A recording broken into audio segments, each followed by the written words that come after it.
അപ്പോൾ ഞാനത് പറഞ്ഞു, ഞാൻ പറഞ്ഞു ശരി അങ്ങനെയാണെങ്കിൽ ആദ്യത്തെ ദിവസം ഞാൻ പോയി I will write a review for you. ഞാൻ റിവ്യൂ ആദ്യ ദിവസം ഞാൻ പോയി ഉച്ചയ്ക്ക് ലുലു ഹാളിൽ പോയി അപ്പോൾ തന്നെ വൈകുന്നേരം എഴുതി അയച്ചു. പക്ഷെ അത് എങ്ങനെ മാറുമോന്ന് അവർ ആർക്കും അത് പ്രതീക്ഷിച്ചിട്ട് വന്നു. ഞാനത് എഴുതി ഐ ജസ്റ്റ് ടേക്ക് 5 minutes. ഞാൻ ഈ മൊബൈൽ ഫോണിൽ പെട്ടെന്ന് ഞാൻ 5 മിനിറ്റിൽ ഞാൻ പറയും. എൻ്റെ കൂടെ റിട്ടയർ ചെയ്ത ഒരു ASI ഉണ്ട്, അത് കേൾക്കും, പുള്ളി എഴുതി തിരിച്ച് എന്നെ അയക്കും. ഞാൻ വന്ന ആശയം കറക്റ്റാണോ ഇല്ലയോ എന്ന് അത് ശരിയാക്കിയിട്ട് ഐ സെൻഡ് ഇറ്റ് ടു അവരോട്. പക്ഷെ ഫ്രോയിഡിന് ഉൾപ്പെടെ സിനിമ എന്ന ഒരു കാര്യമുണ്ട്, അത് ഞാൻ മനസ്സിലാക്കുന്നത് എനിക്ക് കൃഷ്ണമാരിയാണ്. ഇത് 2 രീതിയിലും ആവാം. ചില സിനിമകളിൽ നിന്ന് നമ്മൾ ഒരുപാട് പബ്ലിസിറ്റി തരുന്നു. സിനിമ ആക്ടേഴ്സും വലിയ ആളുകളാണ്, മോഹൻലാൽ മമ്മൂട്ടി പോലെ സിനിമ ഇത് വരാൻ പോകുന്നു. അത് ചിലപ്പോൾ it creates A counter effect. അപ്പോൾ ആളുകൾ ആ ആശയം കൊണ്ട് ഭയങ്കര പടമായിരിക്കും നോക്കുന്നത്. കുറേ ദിവസമായി ഇതിൻ്റെ അഡ്വർടൈസ്മെൻറ്റൊക്കെ നടക്കുന്നു, പോസ്റ്ററുകളുണ്ട്, സാറുമുണ്ട്. പക്ഷെ പക്ഷേ ആ സിനിമ നല്ലതാണെങ്കിലും പക്ഷെ ആളുകളുടെ ഒരു എക്സ്പെക്റ്റേഷൻസ് അത്രയും മുകളിൽ പോയില്ലേ. അവിടെ വരെ ചിലപ്പോൾ ആ എക്സ്പെക്റ്റേഷൻ പോലെ സിനിമ എത്തിയില്ലെങ്കിൽ അപ്പോൾ ആളുകൾ എന്ത് പറയും, ആണ് പക്ഷെ എന്നിട്ടും അത്രയ്ക്ക് ഇല്ല അങ്ങനെ പറയുന്നു. ഒന്നും ചെയ്യാതെ സിനിമ റിലീസ് ചെയ്താൽ മതിയല്ലോ. അപ്പോൾ അതിനകത്ത് ഒരു ചെറിയ രീതിയിൽ നല്ല രീതിയിലാണെങ്കിലും അത് കൂടുതൽ ഗുണം ചെയ്യുന്നതാണ് ഇപ്പോൾ ആളുകൾ പറയുന്നത്. പക്ഷെ ഒരുപാട് പോലീസ് കഥകൾ, സിനിമാറ്റിക് ആയിട്ടുള്ള കഥകൾ തന്നെ സാറിന്റെ മനസ്സിലുള്ളതാണ്. ഒരു പക്ഷേ പിൽക്കാലഘട്ടത്തിൽ ഒരു കഥവും ഇവിടെ കേരള പോലീസിൽ നടന്നിട്ടില്ല.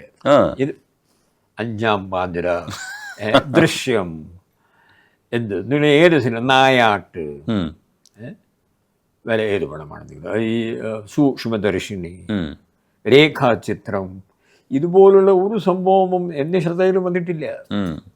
ഇതെല്ലാം ചിലപ്പോൾ എവിടെയോ സംബന്ധിച്ചായി, ചിലപ്പോൾ എവിടെയെങ്കിലും സംഭവിച്ചായിരിക്കും. ഇതെല്ലാം സഹായിക്കുന്നത് നമ്മുടെ റിട്ടയർഡ് പോലീസ് ഓഫീസേഴ്സാണ്, അതൊരു സംശയമൊന്നും വേണ്ട. ചിലപ്പോൾ അവർ ചെയ്യുമ്പോൾ എനിക്കറിയില്ലായിരിക്കും, അവർ ജോലി ചെയ്യുമ്പോൾ ഇടുക്കിയിലോ വയനാടിലോ ഇങ്ങനെ ഒരു സംഭവം ഉണ്ടായിരിക്കാം. പക്ഷേ സാറിൻ്റെ ഒരു എഴുത്തിലേക്ക് ഇത്തരത്തിലുള്ള അനുഭവങ്ങളൊക്കെ ചേർത്തൊരു എഴുത്ത് വരുമെന്ന് ഞാൻ പ്രതീക്ഷിക്കുന്നുണ്ട്, ഒരു സിനിമയും വരുമെന്ന് ഞാൻ പ്രതീക്ഷിക്കുന്നുണ്ട്. സാറ് എന്തെങ്കിലും എഴുതുന്നുണ്ടോ, കുറിക്കുന്നുണ്ടോ? അല്ല, നമ്മുടെ റിട്ടയർമെൻറ്റ് ശേഷം ജേക്കബ് മുന്നൂസ് സാറ്, ഞങ്ങളുടെ ഒരു DGP ആയിരുന്നു, ജേക്കബ് മുന്നൂസ് സാർ പറഞ്ഞ കാര്യം കറക്റ്റാണ്. I always coating. നമ്മൾ സർവീസ് ചെയ്ത ശേഷം പിന്നെ റിട്ടയർമെൻറ്റ് ശേഷം പിന്നെ ഈ എഴുത്ത് പരിപാടിക്ക് വേണ്ടി പോയാൽ ബുദ്ധിമുട്ടേ ഉണ്ടാവുള്ളൂ. 34, 36, 37 വർഷം സർവീസ് ചെയ്തിട്ട് പിന്നെയും സർവീസ് ചെയ്ത സമയം ആളുകൾ ഞങ്ങൾ എന്ത് ചെയ്യുന്നു ആളുകൾ അന്ന് കണ്ടുകൊണ്ടിരിക്കുകയായിരുന്നു. അവരെല്ലാം അറിഞ്ഞു കഴിഞ്ഞു. പിന്നെ റിട്ടയർമെൻറ്റ് ശേഷം ആ പാവങ്ങളെ നമ്മൾ വീണ്ടും എന്തിനു ബുദ്ധിമുട്ടിക്കുന്നത്? ഇത്ര സമയം ആരൊക്കെ കയ്യിൽ ഇത്ര സമയമൊന്നുമില്ല. Nobody will read it.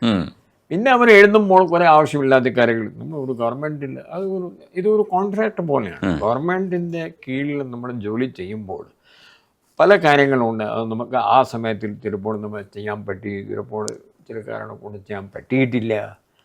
അതിന് കാരണം റിട്ടയർമെൻറ്റ് ശേഷം നമ്മൾ വിശദീകരിക്കാൻ വേണ്ടി പോയാൽ അത് ഒരു തട്ടിപ്പോലുള്ള ഒരു വഞ്ചനയായിട്ടാണ് ഞാൻ കാണുന്നത്.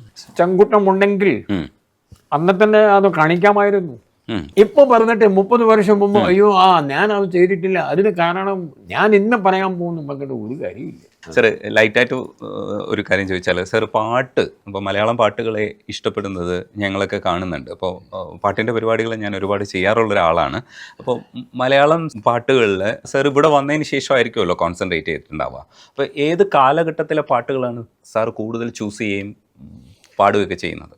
60s and 70s അതേ ഉള്ളൂ. 60s 70s മലയാളത്തിൽ മാത്രമല്ല, ഇന്ത്യ ഹിന്ദിയിലും നോക്കിയാൽ അതിനുശേഷം പിന്നെ 75 ആണ് ഞാൻ കട്ട് ഓഫ് ഇയർ. അതിന് ശേഷം ഇല്ല, 75 ശേഷം ഒന്നുമില്ല. നിങ്ങൾ നോക്കിക്കോ, നിങ്ങൾ ആ 75 ശേഷം ഇത് ഈ നമ്മുടെ M. രാജ, യേശുദാസ്, KS ചിത്ര മാഡം, പിന്നെ S. Janaki, P. Leela, Jayachandran sir, ഒറ്റ പാട്ട് പറയും, അത് 75, 76 ശേഷം it is very very difficult. ആ 50s, 60s ആൻഡ് 75. കേരളത്തിൻ്റെ കാര്യം എനിക്കറിയില്ല. പക്ഷേ അമിതാഭ് ബച്ചൻ വന്നുകൊണ്ട് ഇന്ത്യ രാജ്യത്തിൽ ഹിന്ദിയിൽ അമിതാഭ് ബച്ചൻ വരുമ്പോൾ അമിതാഭ് ബച്ചൻ വന്നത് ഒരു പ്രത്യേക തരത്തിലുള്ള സിനിമകളെ പുള്ളിക്കാർ കൊണ്ടുവന്നു. ജഞ്ചീർ കൊണ്ടാണ് തുടങ്ങിയത്, പിന്നെ ദിവാർ, പിന്നെ ഷോലെ. അതായത് ആ ഹീറോയുടെ ഒരുപാട് ബുദ്ധിമുട്ടുകളുണ്ട്. ഹീറോ തിരിച്ചടിക്കുകയാണ്. അത് സർക്കാരായാലും രാഷ്ട്രീയക്കാരായാലും അത് ഒരു പരമ്പര തുടങ്ങിയത് 72, 73, 74 മുതലാണ്. ഈ ഹീറോ എപ്പോഴും ഒരു ക്രോധത്തിൽ ഇരിക്കുമ്പോൾ പിന്നെ ഈ ലവ് പാട്ടുകളൊക്കെ എങ്ങനെ അത് വരിക എന്ന് പറഞ്ഞിട്ട് അത് ആ ജയനർ മൊത്തം അവസാനിച്ചു. ഈ നല്ല പാട്ടിലുള്ള അതിനകത്ത് ഹീറോയും ഹീറോയിനും വളരെ ഒരു ശാന്തതയിൽ ഏതോ ഒരു പാർക്കിലോ ഒക്കെ അവർ പാടുന്നു പറഞ്ഞിട്ട് അത് അടിസ്ഥാനമില്ലാതെ ആയിപ്പോയി.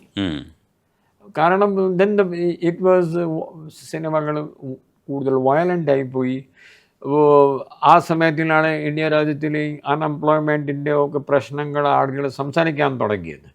സോ വെൻ അമിതാഭ് ബച്ചൻ ഏതോ ഒരു രാഷ്ട്രീയക്കാരനെ അടിക്കുമ്പോൾ ഇല്ലെങ്കിൽ ഏതോ ഒരു സമൂഹത്തിൽ ഒരു മോശമായ പ്രവൃത്തി ചെയ്യുന്ന ആളിനെ എവരായിട്ട് അടിക്കുമ്പോൾ നാട്ടുകാർ വിചാരിക്കുന്നു നമുക്ക് ഒന്നും ചെയ്യാൻ പറ്റിയില്ലെങ്കിലും ഒരു പക്ഷെ നമുക്ക് ഒരു അവസരം കിട്ടുകയാണെങ്കിൽ നമ്മളും ഇതുപോലെ ചെയ്യാമായിരുന്നു. അപ്പോൾ അവർ കയ്യടിയൊക്കെ കാണുന്നു. ആ സിനിമകൾ മാത്രമേ ഹിറ്റായുള്ളൂ. അതിനിടയ്ക്ക് സിനിമകളൊക്കെ വന്നു വേറെ രീതിയിൽ. പക്ഷെ അത് ആളുകൾക്ക് ആ മൂടെല്ലാം പോയി. പണ്ട് ഈ ദിലീപ് കുമാർ, രാജ് കപൂർ, ദേവാനന്ദ് അവരുടെ പാട്ടുകൾ മാത്രം കേട്ടിട്ട് അവരുടെ പാട്ടുകൾ കേൾക്കാൻ മാത്രം ആളുകൾ സിനിമയിൽ പോവുകയായിരുന്നു. ഇപ്പോൾ ആ ജനറെല്ലാം മാറി, അതിന് കഥയെല്ലാം മാറി, സ്ക്രിപ്റ്റ് എല്ലാം മാറി. അതിനകത്ത് മെലോഡിയസ് മ്യൂസിക്കിൻ്റെ സ്ഥാനമുണ്ടായിരുന്നില്ല പറഞ്ഞിട്ട് ഇന്ത്യൻ മ്യൂസിക് 75-ന് ശേഷം തീരുന്നു എന്നാണ് എനിക്ക് ഉറപ്പായിട്ട് പറയാൻ പറ്റും. സാറിൻ്റെ അഭിപ്രായത്തെ മാനിക്കുന്നു. എൻ്റെ അഭിപ്രായം എല്ലാ ബുക്കുകളും വായിച്ചു. ഇതിൻ്റെ ഒരു nearly 300 books are written on Indian music or Indian ഈ ബയോഗ്രാഫി ഒക്കെ എല്ലാം ഞാൻ എല്ലാം വായിച്ചിട്ടുണ്ട്. നിങ്ങൾ അഭിപ്രായമില്ലെങ്കിൽ നിങ്ങൾ ഏതൊരു നല്ല പാട്ട് 75 ശേഷം ഒന്ന് പറയും. അല്ല ഒന്ന് പറ. ഞാനൊക്കെ 90s കാലഘട്ടത്തിൽ ലാലേട്ടൻ സിനിമകളുടെ ഫാൻ ആവുമ്പോൾ മലയാളം സിനിമ ഹിന്ദി ഫിലിം മലയാളത്തിൽ എനിക്ക് തോന്നുന്നു Salil Chaudhary came in 80s. ഈ ഗാനം മറക്കുമോ? പിന്നെ നമ്മുടെ ജമീൻ, അദ്ദേഹം ഇവിടെ വന്നത് 27 സിനിമയിലാണ് മ്യൂസിക് കൊടുത്തത്. That all he did, I think, in late 70s and early 80s.